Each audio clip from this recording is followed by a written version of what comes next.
कल्याण डोंबिवलीमध्ये भाजपाचाच महापौर बसणार असा दावा भाजप नेत्यांकडून केला जात असताना आता खासदार श्रीकांत शिंदेंनी टोला लगावलाय। मी महायुतीचा कार्यकर्ता आहे, महापौर महायुतीचा बसणार, मात्र ये पब्लिक है, सब जानती है, कोणीही काही बोलो, जनता जनार्दन ठरवणार महापौर कोणाचा बसणार असा टोला त्यांनी लगावलेला आहे। दरम्यान खासदार श्रीकांत शिंदे यांनी फिल्मी स्टाईल टोला लगावल्यानंतर भाजपाने जशास तसं उत्तर दिलेलं आहे। महापौर भाजपाचा बसावा अशी भाजप कार्यकर्ते आणि आमची इच्छा असल्याचं विधान कल्याण जिल्हाध्यक्ष नंदू परब यांनी केलं आहे। महापौर कोणाचा बसणार? अरे बाबा, मी महायुतीचा कार्यकर्ता आहे। भाजपकडून सांगितलं जातं भाजपाचा महापौर। अरे कोणी काही बोलू द्या, मी महायुतीचा कार्यकर्ता आहे। महायुतीचा महापौर जो आहे तो या कल्याण डोंबिवलीमध्ये बसेल। तुमचं मत एक आहे, परंतु कार्यकर्ते आहेत ते आपसात भांडतात। अरे बाबा, इथे लोक जे आहेत ही लोक जनता जनार्दन आहे ना ठरवायला की महापौर कोणाचा बसणार। तो मी बोलून, महेश बोलून, निलेश बोलून किंवा कोणी बोलून 1,01% होणार महापौर, हे असं थोडी होतं। अरे लोग, ये पब्लिक है, ये सब जानती है। अरे लोग, ये पब्लिक है, ये सब जानती है। त्यांचं एक वर्चस्व त्या प्रभागावरती होतं आणि हे दोषी साहेब हे शिंदे गटातून आलेले आहेत। तर मग पब्लिक सब जानती आहे युती होणार की नाही होणार, आम्हाला सांगायची गोष्ट का वेगळी नाही, युती नाही होणार ते पब्लिक जानते ना। देशामध्ये 11 कोटी कार्यकर्ते आहेत, त्यामुळे आणि या कल्याण डोंबिवलीमध्ये जवळजवळ 8 ते 10 हजार कार्यकर्त्यांची फौज या भारतीय जनता पार्टीची आहे। आणि आमची अशी इच्छा आहे ना भारतीय जनता पार्टीची कार्यकर्त्यांची की महापौर जो बसावा हा पूर्णपणे महापौर हा भारतीय जनता पार्टीचा बसावा अशी इच्छा आहे आम्हाला। स्थानिक स्वराज्य संस्थांच्या निवडणुका तोंडावरती असताना राज्यात राजकीय घडामोडींना प्रचंड वेग आलेला आहे। अजित पवारांच्या राष्ट्रवादीची बीड जिल्ह्यात मोठी ताकद बघायला मिळते, मात्र निवडणुकीच्या तोंडावरती सर्वात मोठा झटका अजित पवारांच्या राष्ट्रवादीला बसलेला असून योगेश क्षीरसागर यांनी राजीनामा दिलेला असून पक्षाला रामराम केलेला आहे आणि भाजपामध्ये पक्षप्रवेश केला आहे। मुख्यमंत्र्यांच्या हस्ते पंकजा मुंडे यांच्या उपस्थितीमध्ये भाजपामध्ये प्रवेश केलेला असून भाजपाच्या कमळ या चिन्हावरती आम्ही निवडणूक लढवणार आहोत असं त्यांनी सांगितलेलं आहे। तसंच इकडे काहीतरी त्रास होता, मात्र इकडे मोकळा श्वास घेतल्याची भावना आहे असंही योगेश क्षीरसागर यांनी म्हटलंय। येणाऱ्या स्थानिक स्वराज्य संस्थेच्या निवडणुकीच्या अनुषंगानं आम्ही तयारीत आधीपासून होतो, पण आता भाजपाच्या कमळ या चिन्हावर आपण ही निवडणूक लढवणार आहोत। तर प्रत्येक निवडणुकीचीच आहे। आता इथून पुढच्या सर्व बीड विधानसभा क्षेत्राची जबाबदारी राहील आणि त्यासोबतच तिकडून मी आलो ते जर काही कारण होते, इकडे आलोय तसा मोकळा श्वास घेतल्याची भावना आहे। आनंदाचा शिधा हा मुख्यमंत्री एकनाथ शिंदे यांच्या काळामध्ये सुरू झालेला होता, मात्र आता तो बंद होत चाललेला अशी खंत मंत्री गुलाबराव पाटलांनी व्यक्त केली आहे। दरम्यान पालिका निवडणुकीबाबत सुद्धा गुलाबराव पाटलांनी भाष्य केलंय। सन्मानाने युती होत असेल तर ठीक आहे, नाहीतर आम्ही आमच्या ताकदीने लढायला तयार आहोत असं गुलाबराव पाटील म्हटले।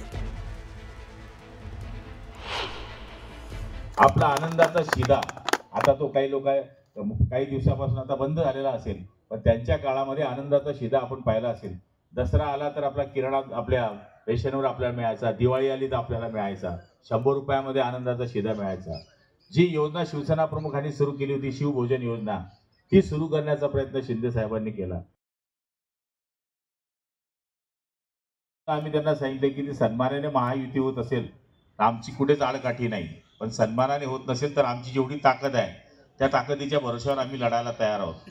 आणि मला तरी असं वाटतं की जिथे सन्मान आहे तिथे प्रत्येक गोष्टीला मान्यता द्यायची असते। राष्ट्रवादी अजित पवार गटाची नगर परिषद निवडणुकीच्या पार्श्वभूमीवरती बैठक आयोजित करण्यात आली होती आणि या बैठकीमध्ये प्रफुल्ल पटेलांनी टोलेबाजी केली आहे। कोणीही स्वतःला बाहुबली समजू नये, कितीतरी बाहुबली लोकांना आम्ही निवडून दिलंय असं पटेल म्हणाले। निवडणुकीमध्ये पैसे लागतात, पण पैशाच्या पुढे कोणी समजत असेल की मी निवडून आलो असं अजिबात होत नाही, समजने वाले को इशारा काफी आहे असं ते पटेल म्हणालेले। त्यामुळे पटेलांचा रोख नेमका कोणाकडे याची चर्चा सध्या सुरू आहे। जितके लागतात तेवढं खर्च करावंच लागते आणि ते होणार, पण फक्त पैशाच्या आधारावर कोणी जिंकून येत नाही। लोक पैसे घेतात आणि वोट दुसऱ्यांना ज्यांना जिथे द्यायचे असते तिथे बरोबर देतात। समझने वाले को इशारा काफी है की कोणी बाहुबली आहे आणि म्हणून ते निवडून येणार आहे की कोणी काय आहे. किती बाहुबली लोकांना आम्ही निवडून दिलेलं आहे मागच्या काळामध्ये हे आम्हाला माहित आहे. कारण काय मला माहिती नाही. मी एक नाही 4 वेळा निवडून आले. मी इलेक्शन व्यवहार समजत नाही. मी ती सेवा करण्यासाठी आले आणि मी पूर्णपणे ह्या सगळ्या प्रक्रियेच्या विरोधात आहे आणि तुम्हाला माहिती आहे.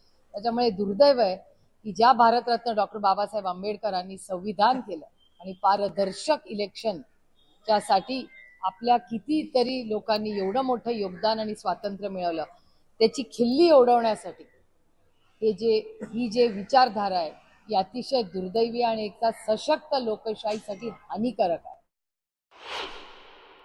प्रफुल्ल पटेल असं म्हटलंय की कुणी स्वतःला बाहुबली असं समजू नये. आम्ही अनेकांना निवडून आणलंय. राष्ट्रवादी काँग्रेस हा स्वतंत्र पक्ष आहे. त्यांचा रोख कुणाकडे आहे हे काय कळत नाही. तुम्ही शोधून काढा कोणाकडे. आमच्याकडे तर नाही आहे एवढं नक्कीच. बिहार विधानसभेच्या निवडणुकीमध्ये एनडीएने मोठा विजय मिळवत तब्बल 202 जागा जिंकलेल्या आहेत आणि यावरून राज्यात सत्ताधारी आणि विरोधकांमध्ये शाब्दिक युद्ध सुरू झालंय. फडणवीसांनी जो जिता वही सिकंदर म्हणत विरोधकांनी आत्मचिंतन करण्याचा सल्ला दिलाय. त्याला उद्धव ठाकरेंनी सिकंदर बनने का राज समझ नहीं आया असं म्हणत प्रत्युत्तर दिलंय. जो जिता वही सिकंदर. हारल्यानंतर पराभव झाल्यानंतर पराभव स्वीकारता आला पाहिजे. मोकळ्या मनानं आपल्या चुका कबूल केल्या पाहिजेत. आत्मपरीक्षण केलं पाहिजे. पण आत्मपरीक्षण करणं हे आमच्या विरोधी पक्षाला मान्य नाही.